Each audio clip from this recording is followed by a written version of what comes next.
difficult is it to prepare for and coach against Andy Reid in particular?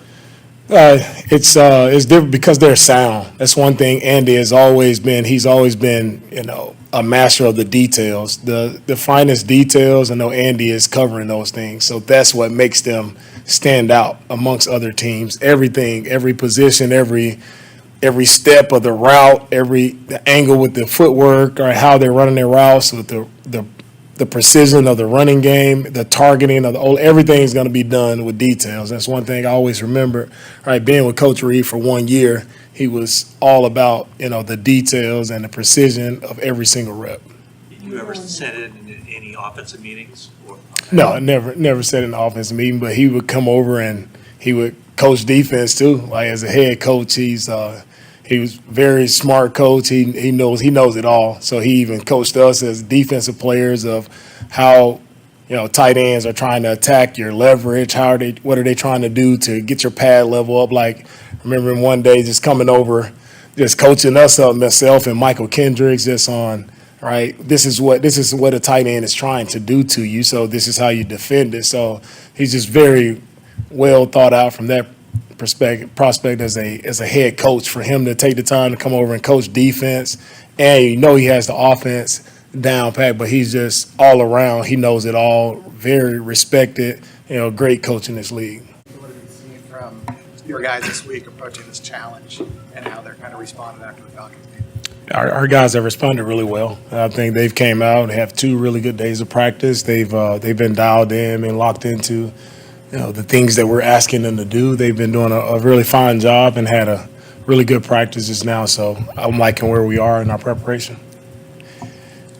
All the off-schedule things that the Chiefs do, how can you plan for that? How is your defensive approach when they do so much like that? Yeah, we know it's a challenge. Everybody knows, Mahomes is one of the best quarterbacks to play, and his ability to keep plays alive by being on the move, it's very difficult to defend. So everybody has to be sound. Everybody has to be where they're supposed to be in coverage, in their rush lanes. Everybody has to just be accountable. Everybody has to do their job and play together. Right? It's not going to be a one-man show of going to get Mahomes. It's going to be everybody with the rush and coverage being tied together. That's how we'll collectively be able to stop these guys. Kyle compared him to John Elway, and Jimmy Ward compared him to Aaron Rodgers. Does he remind you of anybody that you played against? Nah, he's a man in his own category. I think just with the different arm angles and the different ways that he's able to, throw the ball. I haven't seen anybody like that. Never played against anyone like it, but he can make any throw on the field no matter where he is. If he's moving to his left, moving to his right, it really doesn't matter. Sometimes you want to, force guys one way or the other. But this guy here, it really doesn't matter. He can sidearm it. He can throw wherever he wants to. So he definitely is a different beast all of itself, and it's a tough out for everyone. Without Tyreek, they've still managed to have a similar scoring average per game. Yeah. And without that, that is Kyle called it, how he referred to it, like fastest guy on the planet speed. How have they been able to do that? Yeah, it's still, right, that offense is still able to generate just because of the details and what they do in their offensive scheme. I think everybody is very well coached. They're detailed in their approach, and guys find a way to get open, right? It definitely is different with Tyreek, not seeing him out there with that speed, but you still have, 17, 11. These guys still have speed to stretch the field. So just because they don't have Tyreek, we still have problems. They are a tough matchup all across the board with their receivers, the tight end position, the running back. Like each skill position presents a different challenge. So these guys it's difficult to defend, and we're up for the challenge though.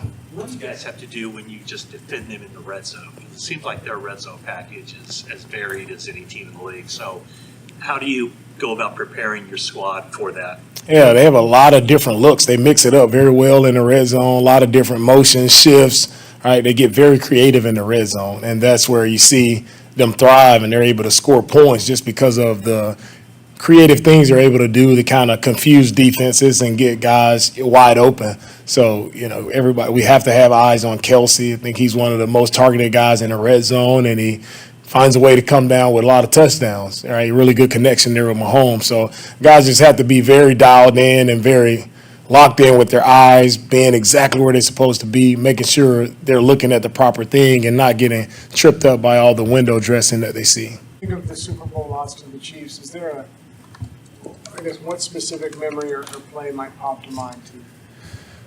A lot of plays popping in mind. It's just a lot of plays, just disappointing, right? Watching that game again, it's just disappointing from a lot of different plays that we've seen. Like being in the position we were in, right? It's difficult to go back and watch it. But it's past us now. It happened. Like we have to move forward, and we're here now and seeing where this team, can build and move forward. But it's kind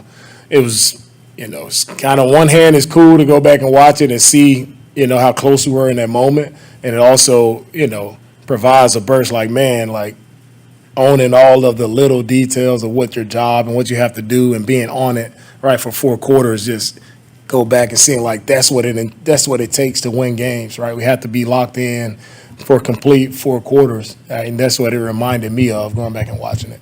Did you watch it before this week? No, that was been a couple years ago, so I haven't played the Chiefs since then. So it's my first time watching it since last time. Already being down Mosley, and should Looney not be able to go on Sunday, just how much confidence do you have in the younger guys to be able to step in there? Whoever's out there, they have to play, right? Of course, we would love to have our guys out there, love to have our starters, but that's what the league is, right? It's always about adjusting. It's never quite how you want it with injuries, and that's all across the league. It's not our team. It's all teams deal with those things, so you have to make the best of what you have. And with that, it's a great opportunity for backup guys, right? They have to see it as, man, this is my opportunity to go shine. And are they ready for that challenge? Are they going to step up to the plate and make plays? You really don't know until young guys are thrust into that moment. And that's where you see some guys rise up and play big, and they just have to go out and play, and you see where they are. It's going to be some growing pains with the young guys out there, but hopefully we can weather that, and those guys can make some big plays for us. With Jimmy Ward in the club that he's got on his hand, obviously it's not your decision for him to be cleared, but if he does get cleared, do you have to take into account that in terms of how you use him or anything like that? With the club, I just trust Jimmy that whatever he's able to do, whatever he's comfortable with handling, like I trust Jimmy. Jimmy's played a lot of ball, and he feels comfortable to go out with that club, and whatever he's able to do and he's comfortable, like we can roll with it, right? I know the type of playmaker that Jimmy is, right? With a club, without a club, I know the presence that he brings, the playmaking ability that he brings to our defense. So having him out there is just going to be, if we can have him out there, that'll be a huge lift for us defensively.